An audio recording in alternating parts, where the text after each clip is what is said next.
تبارك الذي نزل الفرقان على عبده ليكون للعالمين نذيرا الذي له ملك السماوات والأرض ولم يتخذ ولدا ولم يكن له شريك. لا حول ولا قوة إلا بالله العلی العظیم. اعوذ باللہ من الشیطان اللعین الرجیم. بسم اللہ الرحمن الرحیم. الحمد للہ والصلاة والسلام رب اشرح لی صدری ویسر لی امری واحلل عقدۃ من لسانی یفقہوا قولی. اما بعد. عزیزان گرامی، سورہ فرقان کی آیتوں کی تفسیر آگے سامنے مختصراً پیش کی جا رہی ہے، اور آج جو ہے آیت نمبر 41 ہے جو سورہ فرقان کی ہے. وَإِذَا رَأَوْكَ إِن يَتَّخِذُونَكَ إِلَّا هُزُوًا أَهَذَا الَّذِي بَعَثَ اللَّهُ رَسُولًا. جب بھی وہ آپ کو دیکھتے ہیں تو کوئی منطقی بات کرنے کے بجائے مذاق اڑانا شروع کر دیتے ہیں اور کہتے ہیں کہ کیا یہی وہ شخص ہے جسے خدا نے رسول بنا کر بھیجا ہے. ان کاد لیضلنا عن آلہتنا لولا ان صبرنا علیہا فسوف یعلمون حین یرون العذاب من اضل سبیلا. اگر ہم اپنے خداؤں کی پرستش پر قائم نہ رہیں تو اس بات کا خدشہ ہے کہ وہ ہمیں گمراہ کر ڈالے، لیکن جب وہ عذاب الہی کو دیکھیں گے تو پتہ چل جائے گا کہ کون گمراہ ہے. یہ سب جو ہے اللہ کے جب عذاب میں مبتلا ہوں گے تب پتہ چلتا ہے گمراہ کون ہے. ہر آدمی ایک دوسرے کو سمجھتا ہے گمراہ ہے، لیکن یہاں پہ جو ہے مسئلہ صرف یہ ہے کہ اللہ کس کو گمراہ سمجھ رہا ہے. میرا مسئلہ یہ ہے، ارائیت من اتخذ الہہ ہوا افانت تکون علیہ وکیلا. کیا تم نے اس شخص کو دیکھا ہے جس نے اپنے نفسانی خواہشات کو اپنا معبود بنا لیا ہے، تو کیا تو اسے ہدایت کر سکتا ہے یا اس کا دفاع کر سکتا ہے. ارائیت من اتخذ الہہ ہوا. کیا تم نے ایسے لوگوں کو دیکھا ہے جو خواہشات نفسانیہ کو اپنا پروردگار مان لیتے ہیں، معبود مان لیتے ہیں. افانت تکون علیہ وکیلا. تم وکیل بن پاؤ گے؟ تم ذمہ داری لے پاؤ گے؟ تو کیا تم اسے ہدایت کر سکتے ہو یا اس کا دفاع کر سکتے ہو؟ کچھ وکیل بن سکتے ہو؟ نہیں. ام تحسب ان اکثرهم یسمعون او یعقلون ان هم الا کالانعام بل هم اضل سبیلا. کیا تو سمجھتا ہے کہ ان میں سے اکثر سنتے یا سمجھتے ہیں؟ وہ تو صرف چوپاؤں کی طرح ہیں. دیکھا آپ نے، چوپا جانور، چار پا جانور کی طرف ہیں، بلکہ ان سے ہی بھی گمراہ ہیں. بل ہم اضل سبیلا. سب اس سے بدتر ہیں. قابل توجہ بات ہے کہ اس جانوروں سے بھی زیادہ گمراہ ہیں. یہ بات قابل توجہ ہے کہ قرآن مجید نے اس صورت میں مشرکین کی باتوں کو ایک جگہ بیان نہیں کیا، بلکہ پہلے کچھ حصہ بیان کیا، پھر اس کا جواب دیا، اور واعظ و نصیحت کی پھر دوسرا حصہ بیان کیا. اسی طرح یہ سلسلہ چل رہا ہے. زیر نظر آیات میں مشرکین کی منطق اور آن حضرت صلی اللہ علیہ وسلم کے ساتھ ان کے سلوک اور دعوت اسلام کے مقابلے میں ان کا رد عمل بیان کیا گیا ہے. پہلے فرمایا گیا ہے کہ جب بھی وہ تجھے دیکھتے ہیں تو سب سے پہلا کام یہ انجام دیتے ہیں کہ آپ کا مذاق اڑانا شروع کر دیتے ہیں. کہتے ہیں کہ یہ وہی شخص ہے جسے خدا نے پیغمبر کے طور پر مبعوث کیا. مذاق کرتے ہیں، کتنا بڑا دعویٰ کر رہا ہے، کیا عجیب باتیں کر رہا ہے، واقعی مذاقہ خیز باتیں کر رہا ہے. یہ بات قطعاً فراموش نہیں کرنا چاہیے کہ پیغمبر اسلام صلی اللہ علیہ وسلم وہی تو، یعنی آپ دیکھیں کہ وہی توہین جو قبل الاعلان رسالت 40 سال تک ان میں رہ چکے ہیں، 40 سال تک ان کے درمیان رہے تھے، پھر بھی جو توہین کر رہے ہیں سب کے ساتھ۔ اس دوران میں آپ کی امانت داری، صداقت اور عقل و شعور کے ڈنکے بجتے تھے۔ مشرکین کفار ہر کوئی صادق اور امین کہہ کے پکارتا تھا۔ آن حضرت کی دعوت اسلامی کا شواہد اور دلائل کے باوجود ہنسی مذاق کے ذریعے انکار کرنے لگے، یہاں تک کہ خود سرکار رسالت ماں صلی اللہ علیہ وسلم کو جنون کی تہمت سے متہم کرنے لگ گئے۔ قرآن مجید مشرکین کی بات کو ان کی اپنی زبانی آگے بڑھاتے ہوئے کہتا ہے کہ اگر ہم اپنے خداؤں کی پرستش پر ڈٹے نہ رہیں تو اس بات کا خطرہ ہے کہ وہ ہمیں گمراہ کر ڈالیں اور ہمارا رابطہ ان سے منقطع کر دے۔ لیکن قرآن اس بات کا کئی طریقوں سے جواب دیتا ہے۔ پہلے تو اس غیر منطقی جو افراد تھے اور جو کہہ رہے تھے غیر منطقی باتیں، اس کی توڑ میں جواب دیتا ہے۔ جب وہ عذاب الہی کو دیکھیں گے تو انہیں فوراً پتہ چل جائے گا کہ کون گمراہ تھا۔ دیکھا آپ نے، یعنی ان کو وہی پتہ چل جائے گا، نفسی جواب۔ لیکن قرآن اس بات کا کئی طریقوں سے جواب دیتا ہے۔ پہلے تو اس غیر منطقی کو منہ توڑ جواب دیا اور کہا کہ جب وہ عذاب الہی کو دیکھیں گے تو انہیں فوراً پتہ چل جائے گا کہ کون گمراہ ہے۔ ہو سکتا ہے اس عذاب سے مراد قیامت کا عذاب ہو، جیسا کہ طبرسی مرحوم کی مانند کئی مفسرین ایسی بات کے قائل ہیں۔ اور طبرسی نے مجموع البیان، علامہ طبرسی نے مجموع البیان میں یہی لکھا ہے، یا دنیاوی عذاب ہو جیسا کہ بدر وغیرہ کے دن کے عبرتناک اور دردناک شکست جو ان کو دوچار ہوئی ہے۔ بھائی شکست ہوئی نہیں ہوئی ہے جنگ بدر میں؟ اللہ نے کہا کہ ہم نے تمہاری بدر میں مدد کی، تو مومنین کی مدد جو ہے پروردگار نے 313 افراد تھے ان کی مدد کی پروردگار نے۔ یہ بھی ہو سکتا ہے کہ ہر دو کی طرف اشارہ ہو، یعنی دنیا بھی اور آخرت بھی۔ پھر مزے کی بات یہ ہے کہ یہ گمراہ لوگ اپنی گفتگو میں متضاد باتیں جو ہیں کر رہے ہیں کہ ایک طرف تو پیغمبر اسلام اور ان کی اسلامی دعوت کو حقیر سمجھ کر ان کا مذاق اڑا رہے ہیں، جو اس بات کی طرف اشارہ ہے کہ آن حضرت صلی اللہ علیہ وسلم کی شخصیت، اور ظاہر سی بات ہے کہ اس شخصیت کے بارے میں غور کرنا چاہیے، اور مشن کو کوئی اہمیت نہیں دے رہے ہیں۔ دوسری طرف وہ یہ کہہ رہے ہیں کہ اگر اپنے باپ دادا کے طریقے پر مضبوطی سے کارمند نہ رہیں تو ممکن ہے کہ رسول اللہ کی باتیں انہیں اس راہ سے بھٹکا دیں۔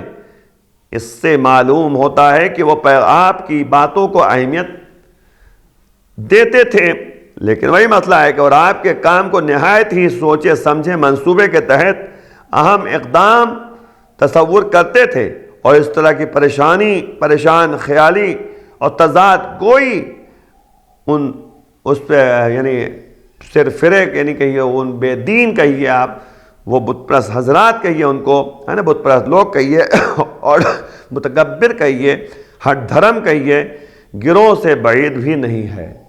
یعنی ہوتا یہی ہے کہ بعض لوگ جو ہیں متضاد باتیں کرتے ہیں، ہاں آپ ٹھیک ہیں، نہیں ہے، اس کیسے ہو سکتا ہے؟ یعنی ایک دفعہ کہتے ہیں آپ ٹھیک ہیں، پھر کہتے ہیں ایک دم سے کیسے ہو سکتا ہے؟ تو یہ متضاد باتیں ہوتی ہیں عام طور پہ، یہ تضاد کی باتیں ہوتی ہیں جو بہرحال جو ہے کہتے کہ مناسب نہیں ہوتا ہے انسان کے لیے۔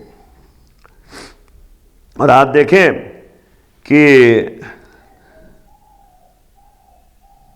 پھر عموماً دیکھنے میں آیا ہے کہ حق کے دشمنوں کو جب خدائی رہبروں کی منطقی باتوں کا سامنا ہوتا ہے تو وہ ہنسی مذاق میں اس کو ٹال جاتے ہیں، جو ان کی ایک قسم کی حکمت عملی ہوتی ہے، تاکہ وہ اس طرح سے اسے حقیر اور ناقابل توجہ ظاہر کریں، جبکہ پردے میں اگر آپ دیکھیں تو اس سے خائف ہوتے ہیں یا پھر اسے حقیقی خطرہ سمجھ کر کھلم کھلا اس کا مقابلہ کرتے ہیں۔ ان کی گفتگو کا دوسرا جواب بعد والی آیت میں پیش کیا گیا ہے، جس میں پیغمبر اکرم صلی اللہ علیہ وسلم کو مخاطب کر کے ایک تو ان کی دلجوئی کی گئی ہے اور دوسرے مشرکین کی دعوت حق کو قبول نہ کرنے کی وجہ کی اصل وجہ بیان کی گئی ہے۔ ارشاد ہوتا ہے کہ کیا تم نے جو ہے اسے دیکھا ہے جس نے اپنی خواہشات نفسانیہ کو اپنا معبود بنا لیا ہے۔ ظاہر سی بات ہے کہ آپ دیکھیں اللہ نے جو بیان کیا ہے انما الہکم الہ واحد میں توحید ہے کہ بے شک جو ہے تمہارا معبود صرف جو ہے پروردگار ہے۔ تو اب ظاہر سی بات ہے الہکم الہ واحد ایک ہے، تو جب تمہارا معبود ایک ہے تو اب جو ہے ہم کہتے ہیں اشہد ان لا الہ الا اللہ وحدہ لا شریک لہ، ہم گواہی دیتے ہیں کہ بے شک جو ہے اللہ الہ الا اللہ، اشہد ان لا الہ، اشہد ان لا الہ الا اللہ، ہم تشہد میں پڑھتے ہیں ہم گواہی دیتے ہیں کہ اللہ کے سوا کوئی معبود نہیں ہے، وحدہ لا شریک، وہ تنہا ہے، اس کا کوئی شریک نہیں ہے۔ اب آپ دیکھیں سورہ کہف کی آخری آیت ہے کہ انما انا بشر مثلکم یوحی الی انما الہکم الہ واحد، صرف تمہارا معبود ایک ہے۔ تو اصل مسئلہ یہ ہے کہ وحدانیت کا اقرار کرنا ضروری ہے، توحید پروردگار کا اقرار کرنا ضروری ہے، پھر آگے مسئلہ تو حل ہو ہی جائے گا۔ لیکن در حقیقت ہم نے جو ہے وحدانیت کو صحیح سمجھا نہیں ہے۔ قرآن نے دو باتوں کو متوجہ کیا۔ سورہ یاسین میں اگر آپ دیکھیے، اے بنی آدم، کیا تمہیں یاد نہیں کہ تم سے عہد و پیمان لیا تھا؟ کیا عہد و پیمان نہیں لیا تم سے کہ تم شیطان کی عبادت نہیں کرو گے کیونکہ وہ کھلا تمہارا دشمن ہے، ان اعبدونی، میری عبادت کرو گے، ھذا صراط مستقیم، یہ تمہارا جو ہے سیدھا راستہ ہے۔ تو اب ظاہر سی بات ہے یہ صراط مستقیم ہے، سیدھا راستہ ہے، تو اس بنیاد پر جو ہے ہمیں اس کام کو انجام دینا ہے جو راہ راست پر جو ہے لے جائے، سیدھے راستے پہ لے جائے۔ تو سیدھے راستے پہ لے جانے کے لیے وحدانیت کا اقرار ضروری ہے، وحدانیت کو ماننا ضروری ہے، توحید پروردگار کا اقرار کرنا ضروری ہے۔ آپ دیکھیں انبیاء کا شعار رہا لا الہ الا اللہ، قولوا لا الہ الا اللہ تفلحون، تم لا الہ الا اللہ کہو کامیابی تم کو ملتی چلی جائے گی۔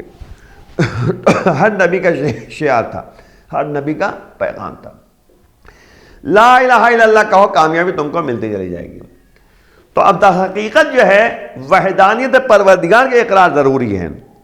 آج ہے ہم لا الہ الا اللہ بہت کہتے ہیں، اذانوں میں کہتے ہیں، اقامت میں کہتے ہیں، نمازوں میں کہتے ہیں، ویسے بھی کہتے ہیں، کلمہ بھی پڑھتے ہیں، سب کچھ کرتے ہیں، اس کے باوجود یہ کامیابی نہیں ہے۔ کیوں؟ اسی لیے کیونکہ ہم نے حقیقت عبادت کو سمجھا نہیں، حقیقت معبودیت کو سمجھا نہیں کہ اللہ کی جو لائق عبادت ہے، لا الہ الا اللہ کا مطلب کیا ہوا؟ لا الہ الا اللہ کا مطلب یہ ہوا کہ جو لائق عبادت ہے اس کے لیے جو ہے عبادت کرنا ہے، جو لائق عبادت ہے۔ لائق عبادت کون ہے؟ پروردگار۔ ورنہ قرآن نے جو ہے دو چیزوں کا تذکرہ کیا، ایک آپ کے سامنے ہوا ارائیت الذی، یعنی تم نے دیکھا ہے کیا ان لوگوں کو جو یعنی اپنی خواہشات کو معبود مانتے ہیں، من اتخذ الہہ ہوا۔ اور دوسری آیت جو ہم نے ابھی آپ کے سامنے بیان کی تھی سورہ یاسین کی، کہ پروردگار کہہ رہا ہے کیا تم سے ہم نے عہد و پیمان نہیں لیا کہ تم عبادت نہیں کرو گے سوائے پروردگار کی، شیطان کی عبادت نہیں کرو گے؟ تو یعنی دو باتیں ہو گئی، کچھ لوگ ہیں جو شیطان کے پیروکار ہیں، اس کا معبود مانتے ہیں، کچھ جو ہیں خواہشات نفسانیہ کو پیروکار ہیں، خواہشات نفسانیہ کے پیروکار ہیں، اس کو معبود مانتے ہیں۔ تو اسی لیے لا الہ کہا گیا کہ کوئی الہ نہیں ہے، کوئی معبود نہیں ہے۔ تو نہ کہتے کہ خواہشات نفسانیہ معبود ہے، نہ شیطان معبود ہے، اور نہ دوسری چیزیں معبود ہیں جیسے حب دنیا، تمام چیزیں جو ہیں معبود جو ہم مان لیتے ہیں، وہ سب کوئی معبود نہیں ہے سوائے پروردگار کے۔ الا اللہ، لائق عبادت سے پروردگار ہیں، جو چاہے وہ عبادت۔ اسی لیے مولا کائنات علی بن ابی طالب السلام نے فرمایا الہی ما عبدتک، پروردگار میں نے تیری عبادت اس لیے نہیں کی، جنت کے لالچ ہے، اور نہ ہی اس لیے بات کہ جہنم کا ڈر ہے، خوف ہے، بل وجدتک علی العبادہ فعبدتک، بلکہ تجھے لائق عبادت سمجھا ہے تو عبادت کی ہے۔ تو یہ پروردگار جو ہے لائق عبادت ہے تو کہتے کہ عبادت کی ہے، یہ ہے معیار بندگی، یہ ہے در حقیقت جو ہے اللہ کے لیے کام کرنا۔ زحمتیں ہوتی ہیں، پریشانیاں ہوتی ہیں، لیکن آج جو ہے ہمارے پاس اگر توحید پروردگار ہو، اگر واقعا اللہ کو یاد کرتا رہے، ذکر الہی میں رہے، تو کبھی جھگڑا نہیں ہونے والا، سماج بہترین سماج بن جائے گا۔ میاں بیوی کے جھگڑے ہوں تو اسی بنیاد پر ہے کہ توحید کو صحیح نہیں مانتے، ماں باپ کا معاملہ ہو وہ بھی جو کہتے ہیں اسی بنیاد پر کہ توحید کو نہیں مانتے۔ تو ہر آدمی اگر توحید کو مانتا ہوگا، وحدانیت کا اقرار کرتا ہوگا، وہ در حقیقت جو ہے صحیح راستے پہ چلتا ہوا نظر آئے گا۔ لیکن جو وحدانیت کو قبول نہیں کرے گا، وہ اصلاً و ابدا جو ہے وہ کبھی بھی جو ہے راہ راست پہ آ ہی نہیں سکتا۔ توحید کو ماننا ضروری ہے، وحدانیت کا ماننا ضروری ہے۔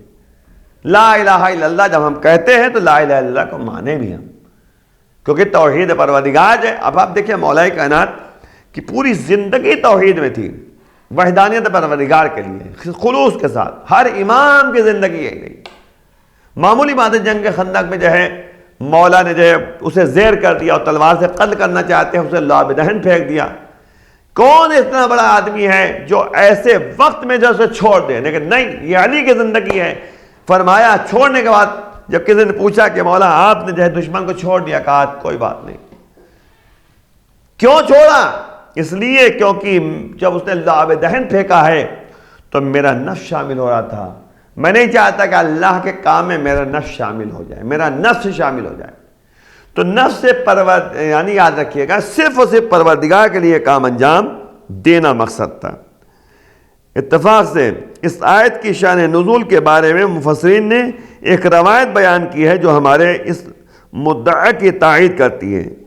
یعنی ظاہر سی بات ہے، ایک مرتبہ قریش مکہ پر سخت قحط سالی کا دور آیا اور وہ ادھر ادھر منتشر ہو گئے۔